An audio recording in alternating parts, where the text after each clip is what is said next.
আমার যে জন্মদিনের দিন ঢাকা আসা হবে এটা আমার প্রথমে ঠিক ছিল না, কিন্তু যে মূলত যে কারণে আমার এবারে ঢাকা আসা, সেই কারণটা জন্যে আমার শিডিউল আজকের দিনটা ছাড়া আর কিছু পারমিট করছে না। সেই কারণে সিদ্ধান্ত নিয়েছি 27 তারিখে যাব, এবং তাতে 27 তারিখ কলকাতার জন্মদিনের দিন কলকাতা ছেড়ে যদি অন্য কোনো শহরে থাকতে ভালো লাগার কারণ থাকে সেটা ঢাকাই হবে। তার কারণ এটা এই শহরের সঙ্গে আমার নারী আত্মিক যোগাযোগ। তো খুবই ভালো লাগছে জন্মদিনের দিন ঢাকা আসতে পেরে, এবং এত মানুষ আমাকে জন্মদিনের শুভেচ্ছা জানাচ্ছেন, আপনারা সকলে জানাচ্ছেন, এত উষ্ণভাবে জানাচ্ছেন, অভিনন্দন জানাচ্ছেন, সেটা জেনে সেই অভিনন্দন গায়ে দেখে খুব ভালো লাগছে। আমার একটা সামান্য যেটুকু গান বাজনার একটা ব্যাকগ্রাউন্ড আছে, বা যে গান বাজনার যে পরিমণ্ডলে আমি কিছুটা হলেও বড় হয়েছি, সেটা নিঃসন্দেহে হেল্প করেছে। আমি তো বলবো যে আমার ব্যান্ড থাকার থেকেও যেটা বেশি সাহায্য করেছে সেটা হচ্ছে যে আমার ইনফ্যাক্ট বাংলা লোকায়ত গান বাজনা নিয়ে দীর্ঘদিনের একটা আগ্রহ এবং একটা কিঞ্চিত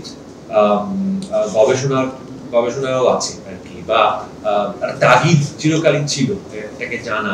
বিভিন্ন লোকায়ত গান বাজনার যে ফর্মগুলো আমাদের দুই বাংলা মিলিয়ে যেগুলি আছে সেগুলি সম্বন্ধে সম্যক ধারণা তৈরি করার একটা চেষ্টা বা তাগিদ আমার চিরকালীন ছিল।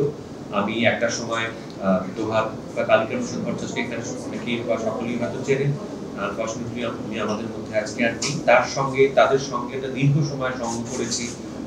তারও আগে আমার বাবা মার সূত্রে আমি দীর্ঘ সময় বাউল এবং ফকির সঙ্গ করেছি। তো সেই জিনিসটা আমাকে আজব কারখানার ক্ষেত্রে খুবই সাহায্য করেছে।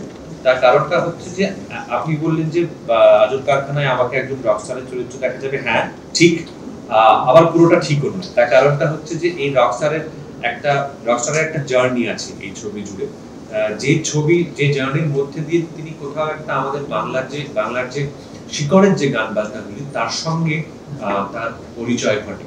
তো একদিকে যেরকম আমার ব্যান্ড থাকা বা রক মিউজিকের সঙ্গে আমার সহবাস কিছুটা সময় সেটা যেরকম সাহায্য করেছে, তেমনি আবার এই বাংলা লোকায়ত গান নিয়ে আমার যে চিরকালীন আগ্রহ বা তাগিদ সেগুলিকে জানার, সেটা আবার পরবর্তীতে গিয়ে সাহায্য করেছে। এই দুইয়ের সংমিশ্রণটা আমার মনে হয় সেটা জেনেই হয়তো শবনম কোথাও আমাকে কাস্ট করেছিলেন ছবিটাকে। মিউজিক্যাল ফিল্ম আলাদা করে না একটু বলা মুশকিল, বিকজ মিউজিক্যাল ফিল্ম আমাদের বাণিজ্যিক ছবিতে তো গান থাকে, মানে প্রবল গান থাকে, প্রচুর গান থাকে এবং সেগুলি খুব জনপ্রিয় হয়। সো সেগুলিকে আপনি মিউজিক্যাল ফিল্ম বলবেন না কোন যুক্তিতে, সেটাও তো ভাবতে হবে। হ্যাঁ, এই কথাটা ঠিক যে আজব কারখানাতে যে ধরনের গান বাজনা নিয়ে আমরা যে অন্বেষণটা করার চেষ্টা করেছি সেইটা হয়তো হট করে 5টা ছবিতে থাকে না। এখন গুরুত্বপূর্ণ তো নিঃসন্দেহে, কেননা এটা তো আমাদের যে গান বাজনাগুলো নিয়ে চর্চা আজব কারখানায় আমরা দেখবো, সেই ফর্মগুলো, সেই আঙ্গিকগুলো, লোকায়ত গানের সেই আঙ্গিকগুলোই হচ্ছে আমাদের, সেগুলোই আমরা কিন্তু সেগুলোই আমাদের তৈরি করে আর কি। আমরা যে মানুষ, বাঙালি হিসেবে যে আমরা যে মানুষ, যে ব্যক্তি বিশেষ, আমরা ব্যক্তি বিশেষ তো কেউ আচমকা একদিন জন্মাই না একটা পৃথিবীতে, উদ্ভিদে মানে হঠাৎ করে তো একদিন তার পেছনে তার একটা লেগাসি থাকে, একটা ইতিহাস থাকে, আমাদের সমাজের একটা এভলিউশন থাকে। তো সেই সবটার থেকেই কিন্তু আমরা জন্মাই। তো সেইটা বিচার করলে দেখতে গেলে কিন্তু আমাদের শিকড়গুলো সব এই গান বাজনাতে বাঁধা আছে। তো সেগুলো নিয়ে যখন কাজ যদি হয়, সেটা যে গুরুত্বপূর্ণ এটা তো বলাই হয়।